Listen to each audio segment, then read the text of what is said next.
एक व्यक्ति जब बैंक एनबीएफसी से किसी प्रकार का कोई लोन लेता है, उसकी मंशा बिल्कुल नहीं होती कि वो लोन ना चुकाए, लेकिन कुछ मजबूरी ऐसी बन जाती है जिस वजह से वो लोन नहीं चुका पाता है। जब वो लोन नहीं चुका पाता है तो उसको बहुत ज़्यादा रिकवरी एजेंटों के द्वारा प्रताड़ित किया जाता है, बहुत ज़्यादा मेंटली डिस्टर्ब किया जाता है और बहुत सारी समस्या उस व्यक्ति के साथ में आ जाती हैं। आपने देखा होगा, आपको बहुत परेशान करते हैं रिकवरी एजेंट, आपको बहुत ज़्यादा मेंटली डिस्टर्ब करते हैं। आप इसके लिए पुलिस में भी शिकायत करने जाते हैं तो वहाँ पर भी किसी प्रकार का कोई भी आपको एग्जैक्ट सॉल्यूशन नहीं मिलता है। कह दिया जाता है, बहुत सारे लोग जो मुझे बताते हैं, जो कंप्लेन करते हैं कि भाई आप पैसा दे करके पीछा छुटाओ, ये फालतू की बातें हैं, मतलब कोई खास उस पर ध्यान नहीं दिया जाता है। हाँ, अगर किसी व्यक्ति ने किसी आला अधिकारी के पास जाकर के शिकायत कर दी, वो बात अलग है, उस पर एक्शन हो जाता है। लेकिन जनरली देखा जाता है, बहुत से लोग जाते हैं, उन पर किसी प्रकार का रिकवरी एजेंट पर एक्शन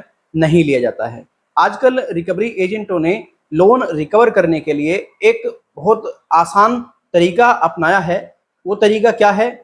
लोगों की कॉन्टैक्ट लिस्ट हैक करके या फिर परमिशन लेकर के उनसे किसी भी तरीके से ले लेना और फिर उस कॉन्टैक्ट लिस्ट में बाय कॉल, बाय एसएमएस बताना कि ये व्यक्ति चोर है, ये व्यक्ति 420 कर चुका है, ये व्यक्ति ये कर चुका है, ये व्यक्ति वो कर चुका है। मतलब एक तरीके का चारों तरफ से एक बोरोवर पर पूरे तरीके से दबाव डलवाना कि भाई ऐसे ऐसे सिचुएशन हो रही है।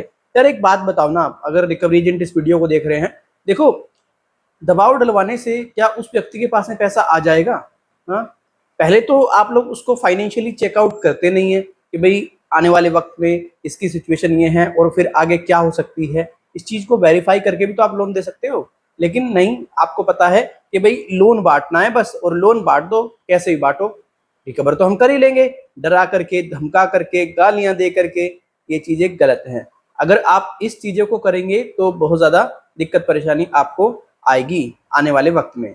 अभी अगर लोन का परसेंटेज देखा जाए ना दोस्तों, अगर आज से कुछ टाइम पहले, 2 साल 3 4 साल पहले नीचे जाया जाए तो इतना लोन का हाईएस्ट परसेंटेज नहीं था, लेकिन आज की डेट में अनसिक्योर लोन 23% तक बैंक दे चुके हैं।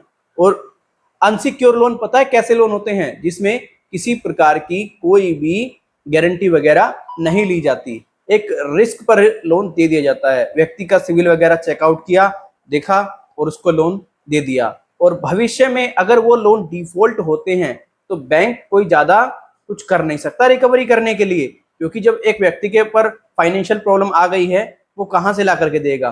पैसा बैंक का 100% मरना है।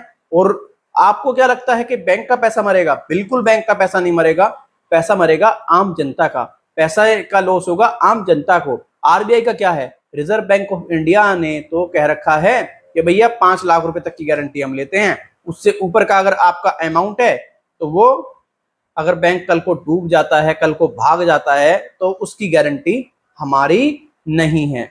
तो आम जनता को ही इस चीज की दिक्कत बनेगी। बैंक और एनबीएफसी चल किसके बिहाफ पर रहे हैं? ये हम लोगों के बिहाफ पर तो चल रहे हैं, हम लोग इसमें पैसा देते हैं, उस पैसे से ये पैसा कमाते हैं।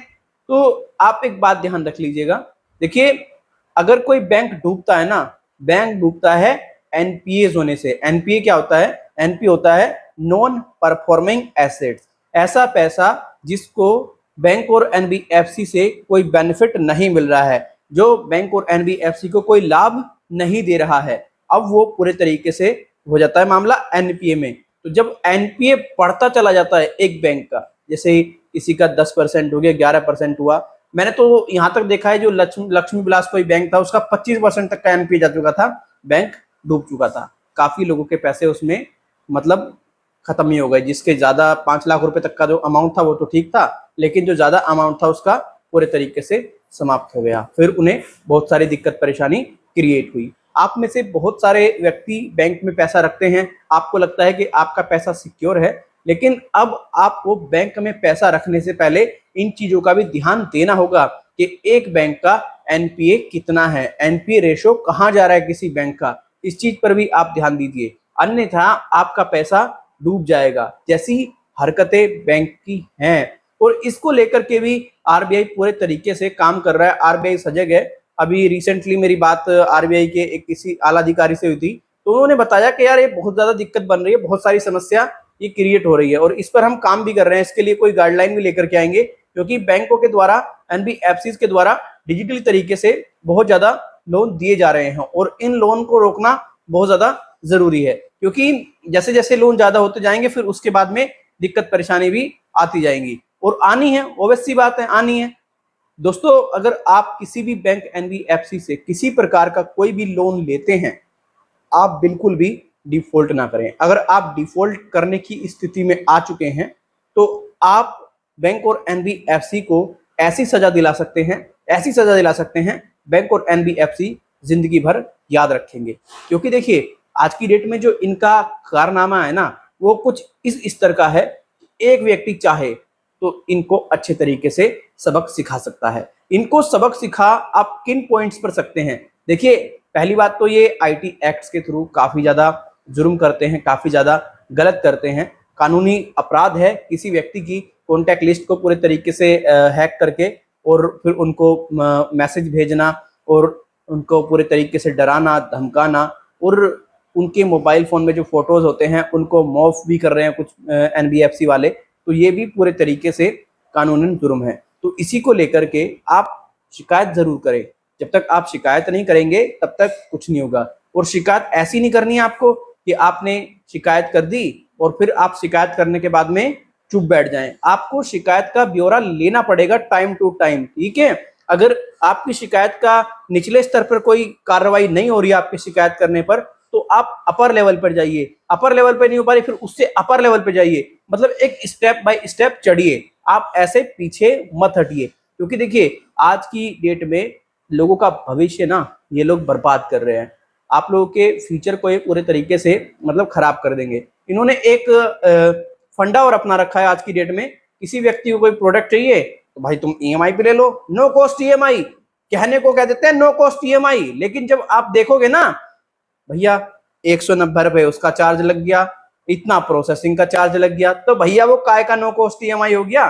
तो एक तरीके से लोगों को मतलब ऐसी ऐसी पॉलिसी दिखाई जाती हैं, ऐसे ऐसे ऑफर दिखाए जाते हैं, व्यक्ति पूरी तरह से फंस जाता है और फिर व्यक्ति करता है पूरे तरीके से अपने आप को बचाने की कोशिश।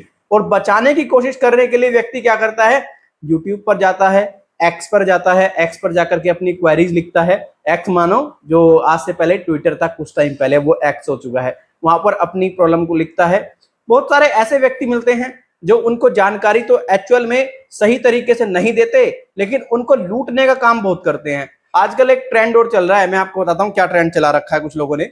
नाम तो मैं किसी का लूंगा नहीं और ना ही मेरे पास में उनका नाम है, कुछ लोग मुझे बताते हैं। ट्रेंड ये चला रखा है कि भाई अगर आप किसी बैंक एनबीएफसी का लोन नहीं चुका पा रहे हैं, हम आपको एक सर्टिफिकेट इशू कर देंगे और फिर बैंक और एनबीएफसी आपका कुछ नहीं कर पाएंगे।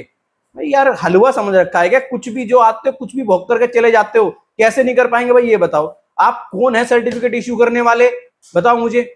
लोगों को पूरे तरीके से आप लोगों ने जो मैनिपुलेट कर रखा है ना, ये पूरे तरीके से गलत है। और मैं भी इस चीज को लेकर के काफी मतलब आश्चर्यचकित रहता हूं कि आज की डेट में जनता क्या सोच रही है, जनता का माइंड कहां जा रहा है। अरे यार, तुम इतने पढ़े लिखे नहीं है।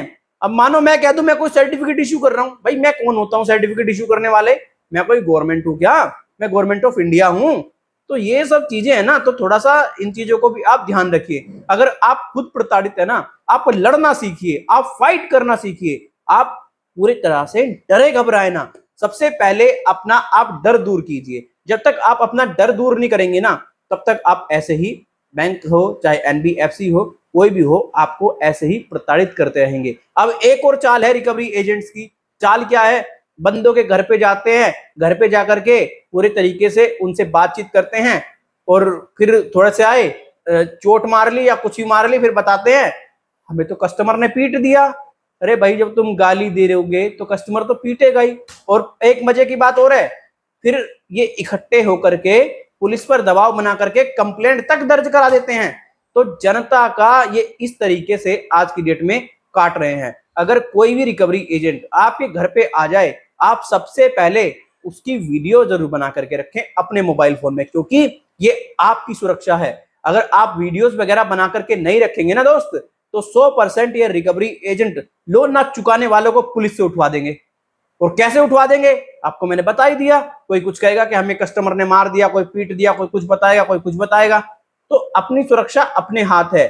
और कोई भी रिकवरी एजेंट आपके घर पे आता है, बदतमीजी करता है, मारपीट मत करो, वीडियो बनाओ, सीधा पुलिस वालों को दो और पुलिस में जाकर के इनकी शिकायत दर्ज कराओ।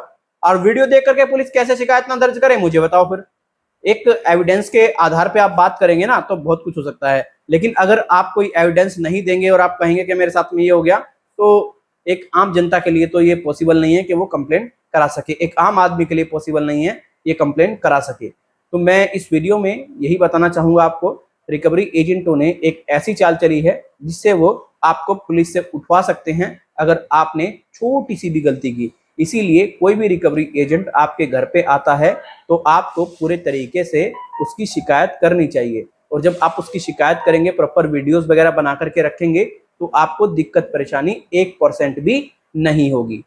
तो गाइज आपको मैं बस इस वीडियो के माध्यम से यही समझाना चाहता था कि किस तरीके से बैंकों के द्वारा आजकल पर्सनल लोन, अनसिक्योर लोन बांटे जा रहे हैं और किस तरीके की दिक्कत आ रही है। आप कैसे रिकवरी एजेंटों को फेस कर सकते हैं, कैसे रिकवरी एजेंटों की जो ये नई हरकत है, नई चाल है, पुलिस से कैसे आप उठवाए जा सकते हो। मैंने इस वीडियो में पूरी जानकारी दी। आप लोगों से रिक्वेस्ट है इस वीडियो को आप अधिक मित्रों में शेयर करें जो लोन पीड़ित हैं। और अगर ये वीडियो आपको 1% भी सही लगती है, आप मेरी 1% भी इस वीडियो से सहमत हैं, तो आप इस वीडियो को लाइक जरूर करके जाएं। अगर आप सहमत नहीं हैं, आप वीडियो को डिसलाइक भी करके जा सकते हैं।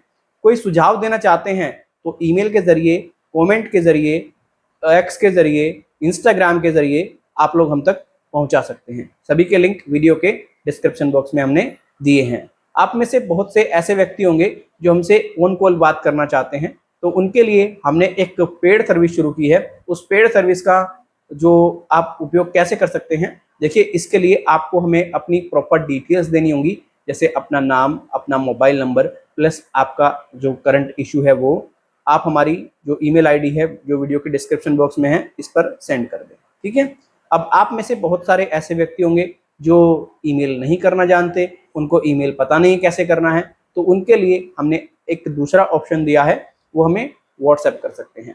व्हाट्सएप पर यही डिटेल्स आप भेजें जो हमने आपको बताई। इसके अतिरिक्त कोई डिटेल्स भेजेंगे कोई रिप्लाई नहीं मिलेगा। 24 से 72 घंटे के अंदर आपको रिप्लाई मिल जाएगा और आपको एक अपॉइंटमेंट फिक्स करके दे दिया जाएगा। उस अपॉइंटमेंट का कितना चार्ज है आपको ये भी बता दिया जाएगा। और हम गारंटी देते हैं आपको 100% सॉल्यूशन देने का हम पूरा प्रयास करेंगे। फिर मिलेंगे किसी और वीडियो में। अपना ख्याल रखें, अपनों का ख्याल रखें। बाय बाय, टेक केयर, जय हिंद, वंदे मातरम।